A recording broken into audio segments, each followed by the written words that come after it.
Androany ny fanomezana loka tamin'ilay lalao Star Times lalao loharano miarana tamin'ny Star Times izay nahafahan'ny olona moa zany nahazo décodeur sy antenne ary abonnement mamaim-poana hatramin'ny 31 juillet ahafahan zareo mijery mondial dia be dia be mihitsy nandray anjara nanokatra compte marina fa compte courant izy io atao amin'ny ASEP Madagascar dia efa be dia be mihitsy nandray anjara tamin'ilay izy dia amin'izao zany efa 20 nahazo ny loka manerana ny Atsirabe Fianaratsoa Majunga dia Antananarivo dia mbola mahapirisika sy manentana ny olona foana zany hanokatra ny loka satria androany zao dia izy fisarihana indray dia misy fanomezana loka indray amin'ny herinandro mandrapatonga ny amin'ny 15 juillet zany. Mila fepetra mila le fepetra zany mila mandritsaka an'ilay ray alina ariary fotsiny dépôt minimum initial zany hoe petrabola voaloha dia 5,000 ny sarany fanokafana le izy dia ankoatran'izay tsisy sarany le izy isam-bolana tsy misy vola alaina isam-bolana zany fa afaka ampiasain'ilay olona raha-dalàna tsara le compte ametrahana vola angalana vola. Tirage au sort zany tirage au sort nanaovana le izy tirage automatique le izy avy amin'ny système anay zany hoe tonga dia efa alaina zany le anaran'le olona rehetra izay nafeny fepetra dia manao tirage automatique le système anay mamoaka le anarana dia amin'ny herinandro zany zao efapolo indray ny isan'ny azo loka. Ny cible ny ASEP tamin'ilay jeu misy an'le mpanjifa ny ASEP izay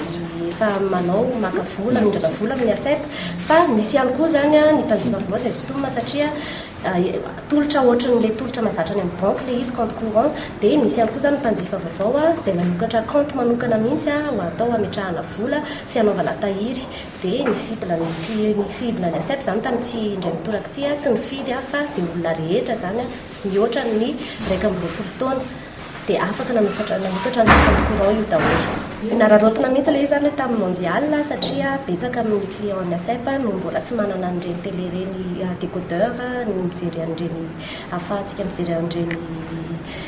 tolotra ohatran'ny Star Times sy ny Canal Plus ireny dia niara niasa niaraka tamin'ny Star Times izay mba nahafahanay zany manitatra manova ny fijeran'ny mpanjifanay ihany koa.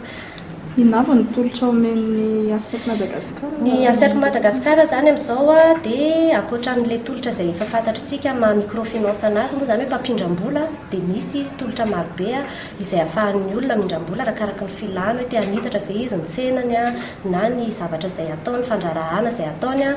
tia namboatra trano ve izy hanitatra na tsara ny trano na tsara ny tolotra anampy tolotra vaovao amin'izay fitadiavana ataony dia ankoatran'izay zany vao nanokatra ny tahiry tamin'ity taona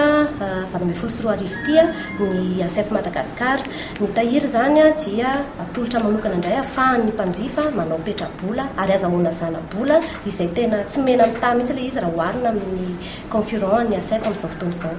Misy firy ny agence ny ASEP zao? Ny agence ny ASEP zao efa ny amin'ny 20 izy zao satria isy roa vao isokatra amin'ity taona ity zany iosy dia Analamahitsy dia Tsiromandry anankitelo dia Tsiromandidy anaky 20 izy zany zao manerana Madagasikara fa misy ihany koa zany ny birao satria ny tanjonay dia ny hoe anakaiky hatrany ny mpanjifa dia misy birao miisa any amin'ny 30 any koa zany hitantsika isaky ny toerana mifamitsinjara le izy moa zany mety hoe misy agence fa misy birao anankitelo ohatra amin'ny faritra anankiray ankoatran'ilay agence zany.